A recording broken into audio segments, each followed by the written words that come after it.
अगर मैं आपसे पूछूं कि दुनिया की सबसे पावरफुल कंपनी कौन सी है जो आपकी और मेरी हम सबकी लाइफ को कंट्रोल कर रही है, तो शायद आपका जवाब होगा एप्पल, गूगल या फिर फेसबुक की पेरेंट कंपनी मेटा। लेकिन इन सभी कंपनी से भी ज्यादा पावर ब्लैक रॉक के पास है और दुनिया के सारे बिजनेसेस को अपनी उंगलियों पर नचा रहा है। सिर्फ एक इंसान जो जो बाइडेन, व्लादिमीर पुतिन या शी जिनपिंग नहीं बल्कि ब्लैक रॉक के सीईओ लैरी फिंक हैं। दोस्तों, सबसे पहले आप इस न्यूज हेडलाइन पर नजर डालिए। जियो और ब्लैक रॉक मिलकर भारत के $500 बिलियन की एएमसी इंडस्ट्री को डिसरप्ट करने की तैयारी में है। एएमसी यानी कि एसेट मैनेजमेंट कंपनी, जो हमारी इन्वेस्टमेंट जैसे कि स्टॉक्स, बॉन्ड्स और रियल एस्टेट को मैनेज करती है। अब जियो और मार्केट डिसरप्शन के रिश्ते के बारे में तो हम सभी जानते हैं और देश का बच्चा मोटा भाई की कंपनी जियो से वाकिफ है। लेकिन आखिर ये ब्लैक रॉक कौन है जो भारत की बड़ी बड़ी कंपनीज और फाइनेंशियल इंस्टीट्यूशंस के खेल को बिगाड़ने की बात कर रहा है? आपको बता दूं कि हमारे देश भारत की जीडीपी $3.18 ट्रिलियन है, यानी कि भारत के 140 करोड़ लोग मिलकर 365 दिनों में $3.18 ट्रिलियन कमा रहे हैं। लेकिन अमेरिका की multinational investment company black rock अकेले ही $9.4 ट्रिलियन यानी कि भारत की जीडीपी से 3 गुना ज्यादा एसेट को मैनेज करती है। ये इतना ज्यादा पैसा है कि मुकेश अंबानी, जो भारत के सबसे अमीर इंसान हैं, उनकी सारी दौलत इसका केवल 1% है। दुनिया में सिर्फ 2 ही देश यूएसए और चाइना की इकोनॉमी ब्लैक रॉक के द्वारा मैनेज किए जाने वाले एसेट से ज्यादा है और अमेरिकन इकोनॉमी का तो 50% हिस्सा यही कंपनी संभालती है। ब्लूमबर्ग की इस रिपोर्ट के अकॉर्डिंग साल 2022 के दौरान मार्केट में हुई उथल पुथल के कारण ब्लैक रॉक ने $1.7 ट्रिलियन गवा दिए थे और ब्लैक रॉक के लिए ये महज 18% वेल्थ थी। लेकिन दुनिया में सिर्फ 11 ही ऐसे देश हैं जिनकी इकोनॉमी $1.7 ट्रिलियन से बड़ी है। लेकिन अब आप सोच रहे होंगे कि आखिर ये कंपनी इतनी बड़ी बनी कैसे? इसका जवाब जानने के लिए हमें ब्लैक रॉक की शुरुआत और इसके इतिहास पर नजर डालना होगा। दोस्तों, हमारी कहानी शुरू होती है 2 नवंबर साल 1952 से, जब लॉस एंजलिस यूएसए की एक जूइश फैमिली में लैरी फिंक का जन्म हुआ। लैरी फिंक की स्टडीज के बारे में बात करें तो उन्होंने पॉलिटिकल साइंस से बीए किया और फिर रियल एस्टेट से एमबीए। इसके ठीक बाद साल 1976 में वो फर्स्ट बॉस्टन नाम के एक न्यूयॉर्क बेस्ड इन्वेस्टमेंट बैंक को as a security trader join कर लेते हैं। मतलब पॉलिटिकल साइंस से होते हुए एमबीए और फिर फाइनेंशियल मार्केट। लैरी की स्टडीज और उनका करियर काफी डाइवर्सिटी से भरा हुआ था और शायद यही कारण है कि आज के समय में वो पॉलिटिक्स और पैसे को पूरे बैलेंस के साथ कंट्रोल करते हैं। खैर, कहानी पर वापस लौटे तो फर्स्ट बॉस्टन में लैरी एक सिक्योरिटी ट्रेडर से मैनेजिंग डायरेक्टर की पोजीशन तक पहुंच जाते हैं। लैरी सिर्फ 31 साल की उम्र में ही मैनेजिंग डायरेक्टर बन चुके थे, जो फर्स्ट बॉस्टन की हिस्ट्री में एक रिकॉर्ड बन गया। ऐसे एस्टिमेट्स किए जाते हैं कि साल 1976 से 1986 के बीच लैरी ने अपने कंपनी को $1 बिलियन से भी ज्यादा कमाने में मदद की थी। वो अपने करियर में उस हाईएस्ट पोजीशन पर थे जहां ज्यादातर लोग उन्हें फर्स्ट बॉस्टन का फ्यूचर सीईओ मान रहे थे। लेकिन साल 1986 का एक क्वार्टर ऐसा गुजरता है जब लैरी इंटरेस्ट रेट की एक गलत प्रेडिक्शन कर बैठते हैं, जिसके कारण फर्स्ट बॉस्टन और उसके इन्वेस्टर्स को $100 मिलियन का लॉस झेलना पड़ता है। इस पॉइंट ऑफ टाइम पर फर्स्ट बॉस्टन लैरी के पास्ट कंट्रीब्यूशन और कंपनी को डेडिकेट किए गए 100 सालों को पूरी तरह से इग्नोर कर देता है और लैरी फिंक को कंपनी से बाहर का रास्ता दिखा देता है। लेकिन लैरी अपनी जिंदगी में आए इस अनएक्सपेक्टेड मोड़ को एक अपॉर्चुनिटी की तरह लेते हैं। उस समय लैरी फिंक की दोस्ती रॉल्फ स्लास्टाइन नाम के एक इन्वेस्टमेंट बैंकर से हुआ करती थी, जो शेयरसन लेहमैन ह्यूटन नाम की इन्वेस्टमेंट फर्म के साथ काम कर रहे थे। साल 1987 की एक शाम दोनों एक ही फ्लाइट पे टकराते हैं। इसी दौरान रॉल्फ लैरी को अपनी जॉब के प्रति डिससेटिस्फैक्शन के बारे में बताते हैं और दोनों साथ मिलकर कुछ नया शुरू करने का प्लान करते हैं। तय होता है कि वो फाइनेंशियल सिक्योरिटीज जैसे कि स्टॉक्स और बॉन्ड्स के अराउंड एक इन्वेस्टमेंट फर्म की शुरुआत करेंगे। अब लैरी को इस बात का मलाल तो जरूर था कि फर्स्ट बॉस्टन के लिए $1 बिलियन कमाने के बावजूद उन्हें बाहर का रास्ता दिखा दिया गया। लेकिन लैरी ये भी अच्छी तरह समझते थे कि कंपनी को हुए लॉसेस की वजह भी उन्हीं की लापरवाही ही थी। इसीलिए लैरी इस बार प्रॉफिट के अलावा फंड्स की सिक्योरिटी और रिस्क को भी बेटर एनालाइज करके चलने का फैसला लेते हैं। अगले कुछ दिनों में लैरी अपने कई पुराने साथियों से मिलते हैं और उन्हें अपने आइडिया के साथ जोड़ने की कोशिश करते हैं। इनमें सबसे इम्पोर्टेंट थे रॉबर्ट कैपिटो, जो फर्स्ट बॉस्टन में लैरी के राइट हैंड कहे जाते थे। और कुछ इस तरह साल 1988 में लैरी फिंक अपनी नई बॉन्ड इन्वेस्टमेंट फर्म की शुरुआत करते हैं। अब लैरी की टीम तो जबरदस्त बन चुकी थी, लेकिन उनके पास अपना बिजनेस शुरू करने के लिए बिल्कुल भी पैसे नहीं थे। ऐसे में लैरी फिंक स्टीव श्वार्ज़मैन से कांटेक्ट करते हैं, जिन्होंने 3 साल पहले ही ब्लैकस्टोन ग्रुप नाम के एक प्राइवेट इक्विटी फर्म की शुरुआत की थी। लैरी फिंक स्टीव को अपने नए बिजनेस में इन्वेस्ट करने के लिए कन्विंस कर लेते हैं, जिसके बाद ब्लैकस्टोन ग्रुप $5 मिलियन की फंडिंग देकर लैरी के नए बॉन्ड बिजनेस में 50% की पार्टनर बन जाती है। अब क्योंकि उस समय ब्लैकस्टोन ग्रुप एक फेमस ब्रांड था और लैरी के बिजनेस में वो 50% के पार्टनर भी थे, तो लैरी अपने बिजनेस का नाम ब्लैकस्टोन फाइनेंशियल मैनेजमेंट रखते हैं। लैरी के प्रीवियस वर्क एक्सपीरियंस और उनके नए पार्टनर ब्लैकस्टोन ग्रुप का मार्केट में अच्छे नाम के कारण ये कंपनी बड़े क्लाइंट्स को अट्रैक्ट करने और स्ट्रॉन्ग कनेक्शंस बनाने में सफल होती है और उनका ये बिजनेस बुलेट ट्रेन की स्पीड पकड़ लेता है। अपनी शुरुआत से सिर्फ 6 महीने के बाद वो 2.7 बिलियन डॉलर्स के एसेट को मैनेज कर रहे थे, जो 1992 तक 17 बिलियन डॉलर्स और 1994 तक 53 बिलियन डॉलर्स हो जाते हैं। हालांकि साल 1994 में कुछ ऐसा हुआ जो लैरी के बिजनेस के लिए एक और टर्निंग पॉइंट साबित हुआ। दरअसल लैरी फिंक मार्केट के सभी टैलेंटेड एम्प्लॉयज को अपनी कंपनी के साथ जोड़ने के लिए उनको सैलरी के साथ साथ उस कंपनी में इक्विटी भी दे रहे थे, जिससे वो पूरे डेडिकेशन के साथ काम करें और कंपनी की प्रोग्रेस को अपनी प्रोग्रेस के साथ जोड़कर देखें। लेकिन दोस्तों, इस बीच ब्लैकस्टोन ग्रुप की इक्विटी जो शुरुआत में 50% हुआ करती थी, वो डाइल्यूट होते होते अब 35% पर पहुंच चुकी थी।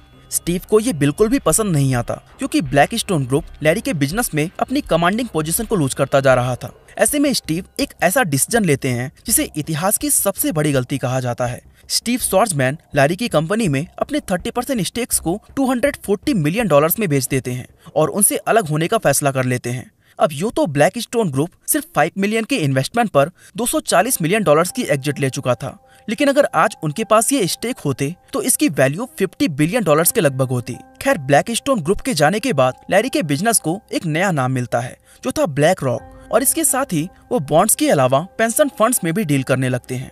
ब्लैक रॉक उस समय ऐसी एक्सपोनेंशियल ग्रोथ एक्सपीरियंस कर रहा था कि उन्हें किसी के आने या जाने से कोई फर्क नहीं पड़ रहा था। 1 अक्टूबर 1999 को ब्लैक रॉक अपना IPO लाती है, जिस दौरान उनको 900 मिलियन डॉलर्स की वैल्यूएशन और $14 की स्टॉक प्राइस दी जाती है। दोस्तों, साल 1998 से 2000 के बीच जब .com बबल अपनी पीक पर था, तब अमेरिकन इन्वेस्टर्स एक ऐसे इन्वेस्टमेंट फर्म की तलाश में थे जो उनके पैसों को सिक्योरिटी दे पाए, और उनकी ये खोज ब्लैक रॉक पर आकर खत्म हुई।